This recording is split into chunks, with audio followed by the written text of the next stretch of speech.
On ne se défait pas de l'état militaire comme d'un simple vêtement. On ne démissionne pas du métier de soldat, de marin, d'aviateur ou de gendarme comme on quitte un emploi civil. Quand on est entré dans la voie du service, quand on a accepté formellement l'hypothèse de son sacrifice ultime, quand on a été prêt à donner sa vie pour la protection de son pays ou de ses camarades, pour la défense d'un certain équilibre des forces, pour la préservation de valeurs qui transcendent les intérêts personnels, les modes, les saisons politiques et les ambitions mercantiles, il peut s'avérer délicat de s'insérer ensuite dans un tissu économique et social dont on ne perçoit pas clairement ni les codes, ni les tenants et aboutissants. J'ai moi-même servi durant plus de 18 ans dans les forces armées, sur les 5 continents, notamment dans les troupes de marine, dans des unités aéroportées et dans la gendarmerie, en tant que commandant d'escadron. Je sais ce que signifient les notions d'engagement, de loyauté, d'abnégation, de courage, d'honneur, d'exemplarité, de responsabilité et d'esprit de corps.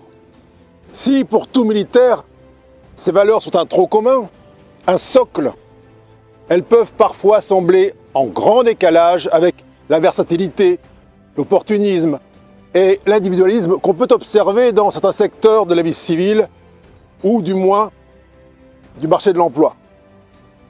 Il y a en effet bien peu de postes civils où l'on est entouré de personnes totalement prêtes à donner leur vie pour mener à bien leur mission ou pour vous venir en aide. 2 réponses possibles. Soit on déplore ce manque de cohésion et d'unité dans l'univers dans lequel on arrive, et alors on regrette le cadre militaire qu'on a quitté. Soit on se décide résolument, par sa façon d'être, de penser et d'agir, à insuffler cet esprit partout où l'on passe. Dans mon expérience à la tête d'un cabinet de coaching, puis d'un organisme de formation, j'ai rencontré un grand nombre de militaires en reconversion, souvent tentés par de malheureux compromis, par le renoncement à leurs valeurs profondes ou par le repli identitaire. Beaucoup m'ont partagé une sorte de dépit, de sensation d'être inadaptés, incompris, voire carrément méprisés. Parmi eux, certains ont été tentés de stigmatiser le secteur civil en le croyant incapable de les reconnaître ou d'estimer leurs compétences à leur juste valeur. Pour être véritablement respectueux, le parcours de reconversion d'un militaire doit passer par certaines étapes. La première étape est, je dirais, de savoir quitter l'armée sans se quitter soi-même. La seconde étape est de reconnaître ce qui fait sa propre spécificité, son unicité, sachant que le statut d'ancien militaire n'est pas une spécificité. Il est partagé par des centaines de milliers d'autres personnes. Et une technicité, si elle est directement transposable dans le secteur civil, est encore moins spécifique. Il s'agit donc d'aller creuser en soi beaucoup plus profondément. La troisième étape, et non des moindres, consiste à savoir avec clarté ce que l'on veut pour soi et non de chercher immédiatement à identifier les opportunités du marché de l'emploi pour s'y adapter ou s'y soumettre.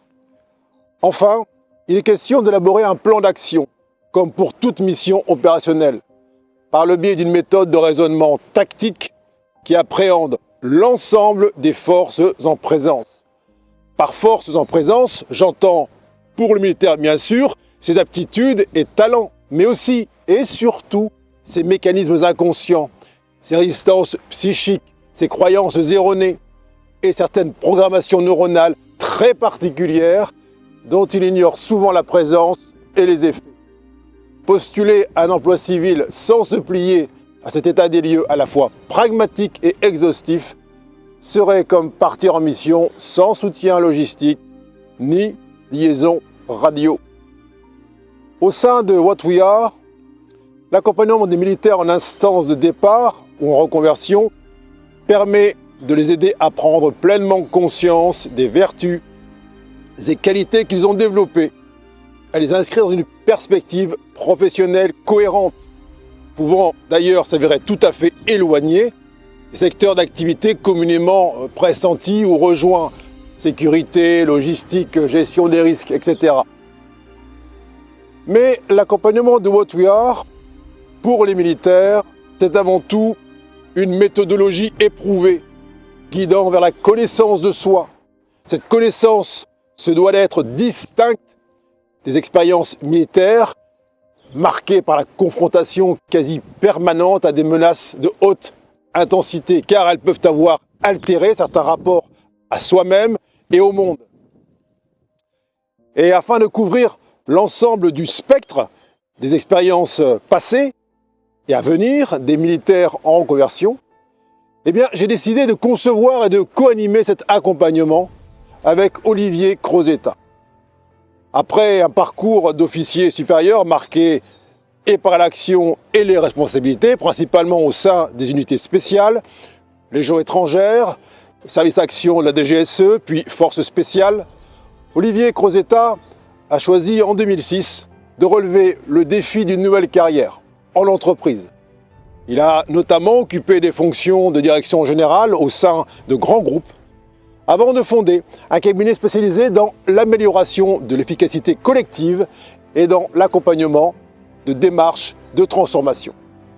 Ensemble, notre proposition est d'aider les militaires en transition et en reconversion à rayonner toutes leurs vertus en milieu civil.